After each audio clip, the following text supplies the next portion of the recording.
Moraï Verabotaï, Mishpaha Yekara, chères auditrices et auditeurs. C'est une période où franchement je me demande comment je peux avoir le don de la parole avec nos événements. Surtout que c'est le Sharon Horef, l'heure d'hiver, Nachon. Et donc c'est pas facile de se lever le matin, de s'endormir, de s'endormir le soir, Nachon. Maintenant, celui qui veut savoir ce qui se passe en hiver, il n'a qu'à lire les journaux, parce que c'est là-bas qu'il y a les faits d'hiver, Nachon. On est passé dans toutes les tkoufot, toutes les saisons, d'accord. Tu prends par exemple l'automne, c'est une saison. Et tous les jours le matin, quand tu fais le Kaddish, tu dis Tit Kabal, c'est l'automne. Ou automne. Donc tu vois que Tit Kabal, il accepte surtout quand c'est l'automne, le Kadosh Baruch Hu, Nachon. En été, ce qui était, il était, on ne va pas en reparler, c'est tout. Et que le printemps, je me demande si ça existe dans la Torah, mais enfin c'est Hodesh Aviv. Il faut vivre avec son temps, Moraï Verabotaï, et surtout consacrer toutes nos énergies, nos forces et tout ce que nous avons pour nos soldats et notre armée, que Dieu les bénisse, qu'ils nous reviennent tous en bonne forme, Bereim et Shlemim, en bonne santé et parfaite. Achon, voilà, Moraï Verabotaï, il faut avoir du courage. Déjà dans le Tanakh, dans la Bible, on apprend comment ils avaient du courage de faire la guerre. On prend l'exemple par exemple de nos pauvres prisonniers, les captifs qui sont là-bas à Gaza, 239 à peu près, Nachon. Et j'ai pris comme exemple à la fin du livre de Shmuel Aleph dans le Tanakh, le chapitre 30 je crois, c'est là que David Ameller va faire une guerre extraordinaire qui lui a été imposée. Il vivait dans la ville de Tsiklag, il a fait. Et là-bas, ils marchaient même, les Amalekim, ils sont venus, ils ont brûlé la ville de Tsiklag et ils ont pris comme captif tout le monde, Nachon. Et David Ameller, dans ce chapitre, il pleure, mais après, il retrouve sa force. Vaïfta B'Hashem, il a mis sa confiance dans Kadosh Baruch Hu. Et il est préparé 600 soldats. Il avait avec lui 600 personnes, Nachon. Et ils sont rentrés 400 dans l'endroit où se trouvaient les Amalekim. Il a su parce qu'il y avait un esclave égyptien qui était l'esclave des Amalekim. Il s'est sauvé, il a été jeté par son patron. Et c'est cet esclave égyptien qui va donner à David Amelech l'endroit où se trouvent les Amalekim. Et David va réunir donc le monde autour de lui pour faire la guerre. Il va gagner les Amalekites et il va réussir à libérer qui? Tous les prisonniers. Et parmi les prisonniers, tu sais qui c'est qu'il y avait? Il y avait deux de ces femmes. Il y avait une, elle s'appelle Ahinoam, et l'autre, elle s'appelle Avigail, qui était l'ancienne femme de Naval à Carmélie. Voilà. Et donc on voit effectivement que David Amelech a réussi à retrouver tous les captifs et tous les prisonniers. C'est exactement dans la paracha de la semaine passée aussi, dans la paracha de Lech Lecha, où on voit qu'Abraham Abinu alayhi shalom, lorsqu'il a appris que des rois ont fait la guerre contre les Sodome et Amora, et que l'autre avait été fait prisonnier, il l'a appris par un palit, Abraham, courageusement, il va y aller, et il va faire la guerre contre 4 puissants rois, Nachon, Kedor, Laomer, etc. Et il va libérer l'hôte de là-bas. Alors on voit aussi maintenant comment on peut libérer Bezrat Hashem grâce à notre étude, tous de nos enfants, nos petits, nos vieux, etc., de les libérer de cet endroit là-bas, grâce à Abraham Avinu. Moraï Verabotaï, abordons quand même rapidement, parce que je suis un homme khfef et pas lourdeau, au moins un pasouk de la paracha de cette semaine qui s'appelle Vayera. Vayera Elav Hashem Be'elone Mamre. L'Éternel s'est manifesté, s'est montré, Nachon, c'est une idgalout, une révélation. Vayera Elav, il s'est manifesté à lui. Qui c'est lui? Pourquoi tu dis pas? On sait qu'il s'est manifesté à qui? À Abraham Avinu.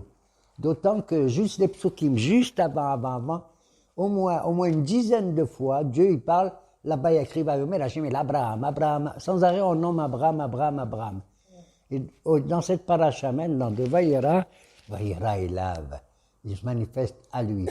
Moi, c'est extraordinaire. Selon le Rambam, toute cette histoire où Abraham va recevoir les malachim, les trois personnages, j'en sais rien, c'était des malachim, selon le Zohar HaKadosh, c'était des malachim, Michael, Raphaël et Gabriel. Selon d'autres, c'était des représentants de l'ensemble du monde. Un personnage ressemblait à un capitaine de bateau, d'accord. Le deuxième, il ressemblait à un grand riche de la terre. Et le troisième, il ressemblait à un bédouin, un homme du désert, d'accord. C'est la Yabasha, Mamash la Yabasha. Peu importe, mais ce que je voulais dire, c'est qu'étant donné qu'on ne nomme pas Abraham, l'Éternel s'est manifesté à lui, Harambam, ala wa shalom, que j'adore. Il a dit toute cette histoire de la révélation avec les anges et qui leur fait à manger et tout, Nachon, et même ces anges qui vont aller à Sodome et Amora aussi, Nachon, eh bien, tout ça s'est passé dans un halom, un rêve prophétique.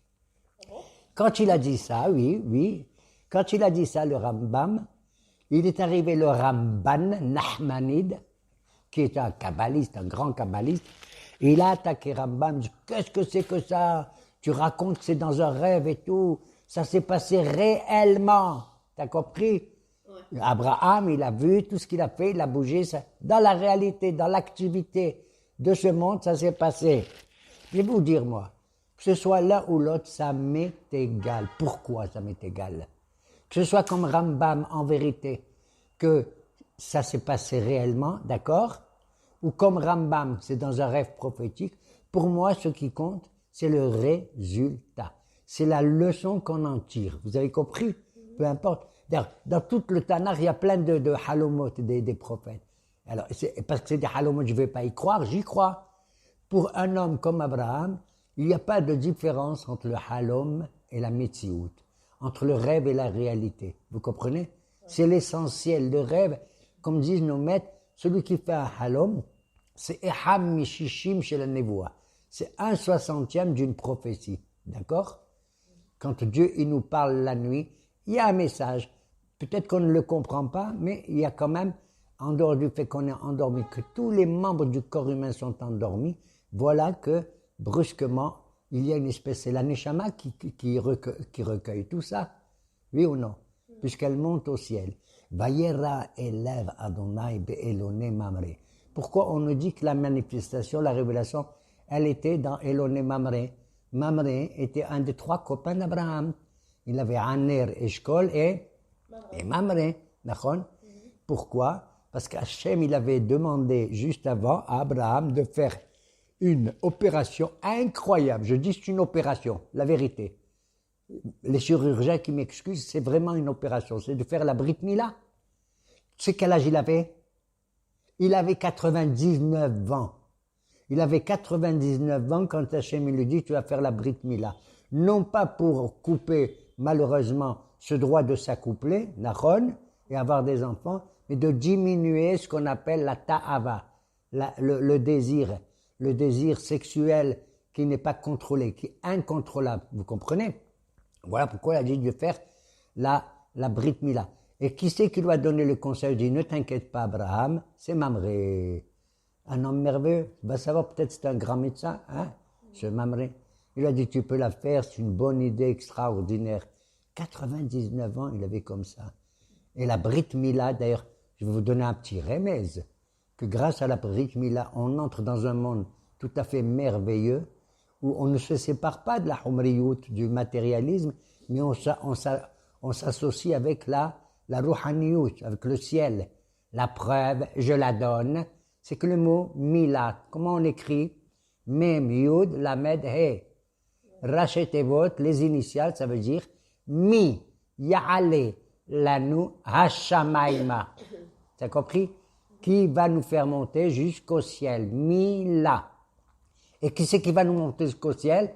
Regarde, Sofetebot du mot Mila. Les lettres finales de ce mot. D'accord? Mi, qu'est-ce qu'est la lettre finale? Ya'ale. Lanu. Hashamaima. Yudke, Vavke. Haloua ou pas haloua? une histoire absolument merveilleuse que on fait la Brit Mila à un enfant. Mais la halakha pour nous, c'est de la faire à l'âge de 8 jours. Nachon, Bayom Hashemi. D'ailleurs, c'est exactement à l'âge de 8 jours. C'est au bout de 8 jours qu'on fait aussi le korban d'un animal. On n'a pas le droit de faire un korban d'un animal qui a 6, 5 ou 4 jours. D'accord? Il faut attendre au moins 8 jours. Parce que le chiffre 8, c'est au-dessus du chiffre 7. On est au-dessus du Teva, au-dessus du temps de la nature. Et pour que le bébé il puisse vivre au moins un Shabbat, comme ça avec ses parents. D'accord? Et donc, il a donné l'ordre aussi à Abraham, Dieu Hachem Abraham, de faire la Brit Mila à tous les gens de son entourage. Tous les gens de son entourage, ses élèves, comme on dit, ou ses avadim, y compris, bien entendu, Yitzhak Avinu Nachon. D'ailleurs, je voudrais rappeler à ce chiffre qu'il y avait, non pas une discussion, mais une dispute que le texte ne révèle pas, que le Midrash nous raconte, c'est que Ishmaël, à quel âge aussi il a fait? À 13 ans. Voilà pourquoi les musulmans, ils font aussi la Brit Mila, pas comme nous, parce qu'ils ne font pas la Priham, ils la font à un âge beaucoup plus avancé, 12, 13, 14 ans, je n'en sais rien, ok? Et Ishmaël l'a fait à l'âge de 13 ans. Et le Midrash, il raconte qu'un beau jour, Ishmaël, il s'est moqué de Yitzhak. Il a dit, toi, tu as fait la Brit Mila, tu étais un bébé de 8 jours, tu n'as rien ressenti. Nachon, tu l'as oublié. Moi, je suis un homme plus capable et je crois beaucoup plus que toi dans le Seigneur, dans l'Éternel, dans Allahu Akbar. Pourquoi? Parce que j'avais 13 ans. Et là, j'ai ressenti que c'est que la Brit Mila. Et là, je l'ai accepté. Je suis courageux pour me donner totalement au bon Dieu. Ishaq, il a entendu ça, il a dit, ah bon, toi, tu as donné un membre de ton corps au bon Dieu, comme tu dis, et tu l'as ressenti. C'est bien. Mais moi, si le bon Dieu me demande de lui donner tout mon corps, j'accepte. Tu as compris ce que ça veut dire? C'est pour ça qu'il y a eu l'histoire après, à la fin de la parasha de Vayera. V'yehi acharei hadevarim ha'ele, vayomer Hashem el Abraham, lech lecha el har Moria, et tu vas aller au mont Moria et tu vas m'offrir l'enfant que tu aimes le plus important, l'unique en son genre, Yitzhak, et tu vas me l'offrir en korban. Une demande tout à fait étrange, incompréhensible, mais c'est ce qu'il a dit Yitzhak. Si le bon Dieu me demande de me sacrifier moi-même, pas seulement la Brit Mila, je le ferai.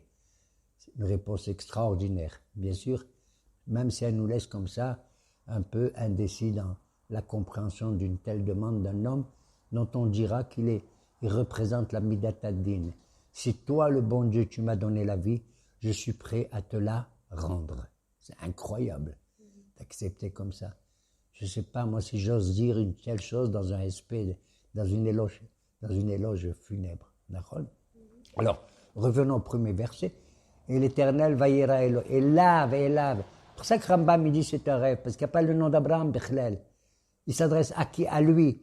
Et si tu regardes dans les millions d'individus qui a du temps d'Abraham, ou les centaines de milliers, qui c'est le seul, lui, à qui Dieu peut parler? Qu'Abraham. Vayera Elav.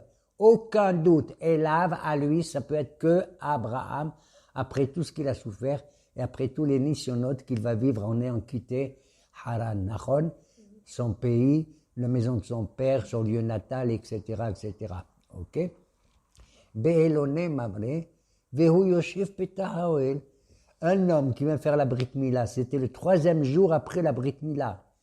Il est vehu yoshev petah haoel kechom hayom.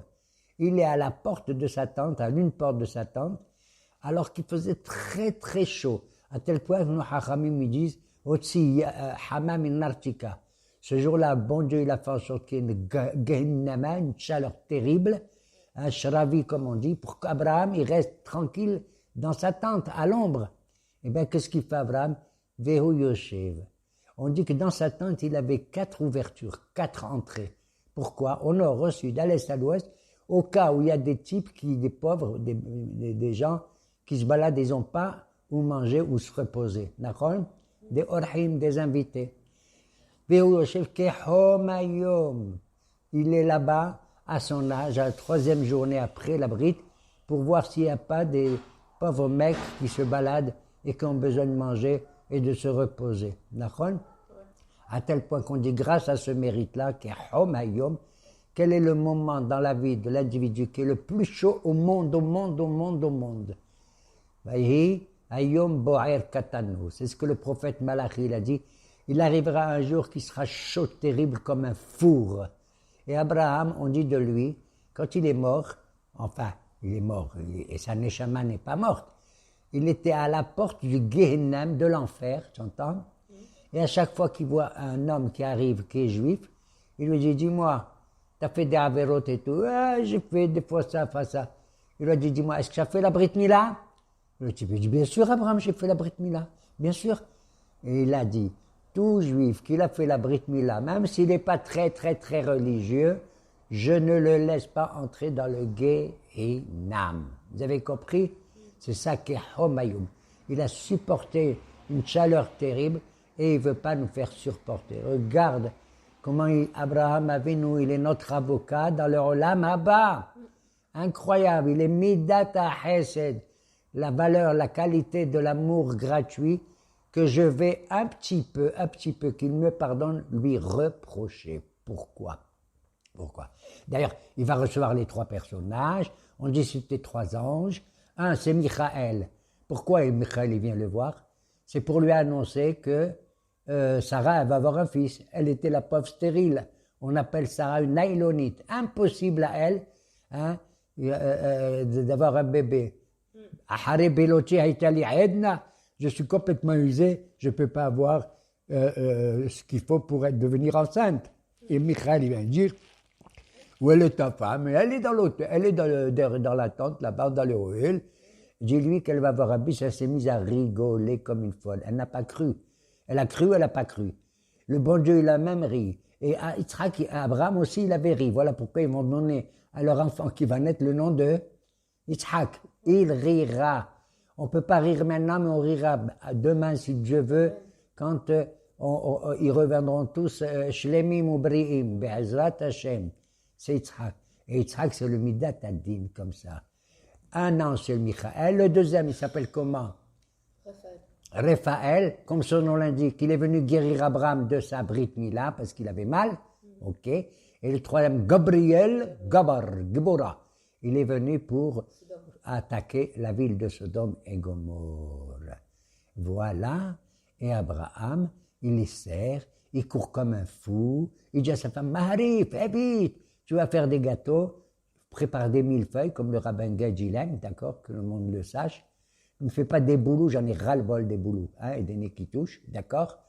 Et moi, je vais préparer la praïla, je vais préparer des fromages, hima ou halav, tout ça. Ou benabakar, je cours derrière un veau, je vais leur faire, tu sais ce qu'il leur a fait, comme dans le veau, il leur a donné à manger tout ce qu'ils veulent. Mais surtout ce qu'ils ont aimé, tu sais, les anges ou les 3 personnages, manger, comme il dit Rashi, la shonehim hardal, de la langue avec de la moutarde. Tu te rends compte, la moutarde existait à ce moment-là? Pourquoi? Il paraît, d'ailleurs c'est très cher, je me rappelle, j'étais gamin, j'ai mangé peut-être une fois dans ma vie des léchonotes, de la langue. C'est bizarre de manger la langue d'un animal. Mais la moutarde, d'où elle vient? La moutarde, elle vient de Dijon, d'accord? Tu vois, donc, de l'époque d'Abraham, Dijon existait et on avait comme ça un personnage, comme on dit en français, Abraham, Meod Mouzar. En français, on dit il est Mouzar. En hébreu, comme on dit, il est bizarre. Mais ce n'est pas par hasard que je viens de dire les choses comme ça. D'accord? Et donc, il les reçoit comme il convient, ils remplissent leur mission et ils vont se rendre. Raphaël n'a plus besoin d'y aller. Il n'y a que Gabriel et Michaël qui vont, un pour sauver l'autre de Sodome et Amora, et l'autre, Gabriel, pour détruire. On est venu t'annoncer qu'on va détruire cette ville-là. Et tous les habitants de Sodome, ils sont venus à la porte de l'autre, il les a reçus, il était adorable quand même à ce moment-là, l'autre. Tu vois, il a fait comme Abraham, hein? C'est son neveu, c'est le fils de son frère Haran. Et ils ont voulu, ils marchaient même. Tu te rends compte, ils n'étaient pas seulement Rahim mais Hattaim, faire les péchés les plus affreux de l'homosexualité violente, tu vois. Il leur a dit l'autre, qu'est-ce que ça a dit? Je les reçois. Si vous voulez, je vous donne une de mes filles et tout. Enfin, je laisse tomber cette histoire comme ça. Ce qui m'intéresse maintenant, c'est voir Abraham. Voilà pourquoi je dis il est bizarre. Et sa Midat HaChesed, elle m'a énervé un petit peu, excusez-moi l'expression. Quand Abraham, il entend Hachem lui dire « Am chassé anim Abraham et asher ani oseh » est-ce que je vais cacher Abraham ce que je vais faire, c'est-à-dire détruire ces villes infectes, hein? Des villes d'ailleurs, ils étaient tous riches.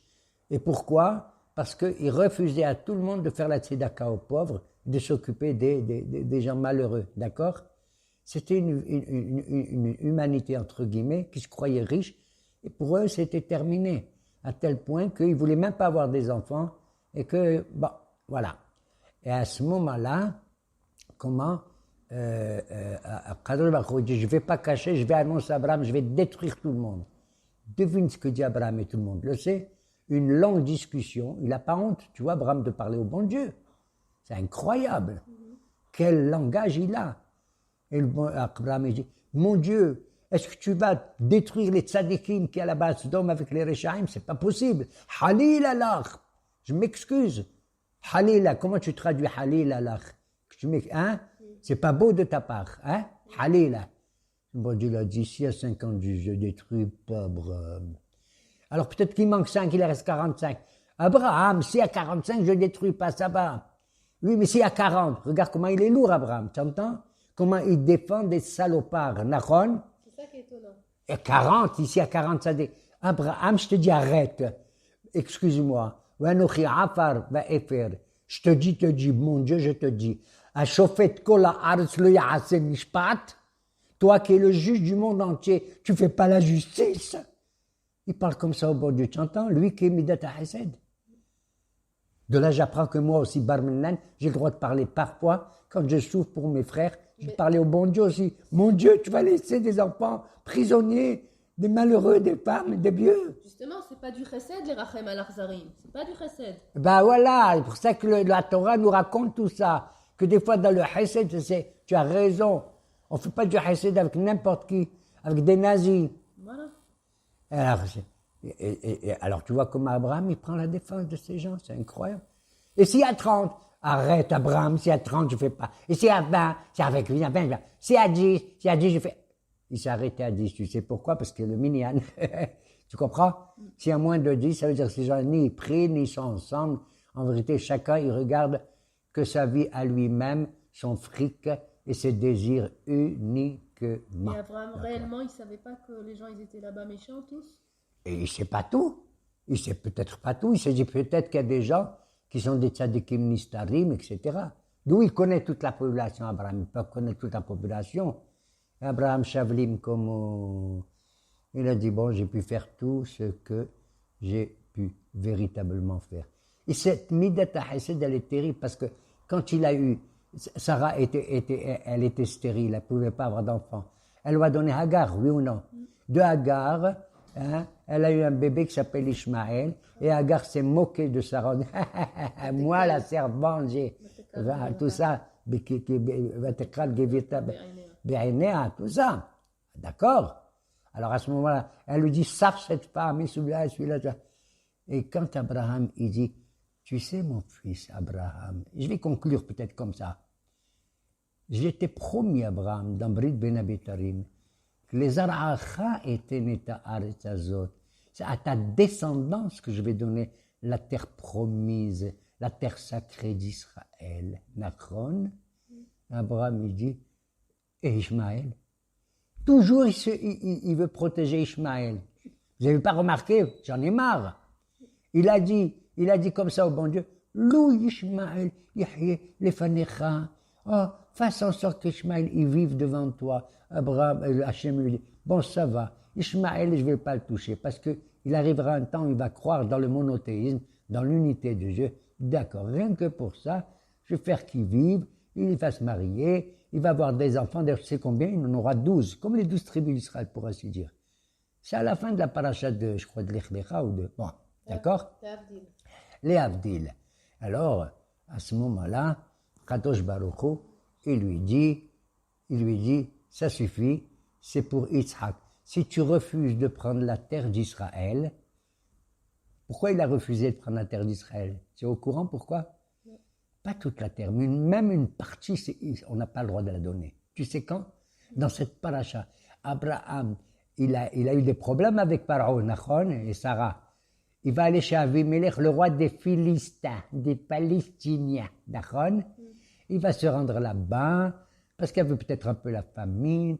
Et le Avimelech, il va vouloir prendre sa femme, elle était tellement belle, Sarah. Et à ce moment-là, quand il s'est rendu compte, Avimelech, que Abraham, comment il s'appelle, que c'était sa femme à lui, à Abraham, pourquoi tu m'as pas dit, je savais pas, pourquoi tu m'as pas dit, etc. Et il va y avoir un accord entre Avimelech et Abraham, une brite, un accord, d'accord. Et Avimelech a dit, Abraham, tu peux vivre dans mon pays à moi, son pays à lui, tu te rends compte? C'était où là, son pays de Avimelech? C'était Gaza, d'accord. C'était les cinq villes, Gaza, Ashkelon, Ashdod et Gath et Ekron, ok? Il lui a dit, tu peux vivre tranquille chez moi. Et Abraham a dit, ah oui, on va faire une alliance ensemble. Et c'est Abraham, le frayeur, qui va offrir Shiva Kevasot pour manger, faire un grand repas. 7 moutons, il va les prendre. C'est lui qui paye tout ça. Et alors, tout le monde assiste à ça. Moi, si j'étais là-bas, j'aurais crié. Tu sais quel rabbin s'est mis à crier dans le commentaire? Non. Il n'était pas content de voir qu'Abraham il fait un contrat de paix avec Abimelech, les Philistins. Il s'appelle Rashbam. Rabbi Shlomo ben Meir, le petit-fils de Rashi. C'est dans les livres de Torah. Tu vois son commentaire. Et qu'est-ce qu'il te dit? Il dit, tu vois, Vayehi ahara devarim ha'ele. Ce fut après ces affaires-là, après le contrat de paix qu'il a fait Abraham avec Abimelech.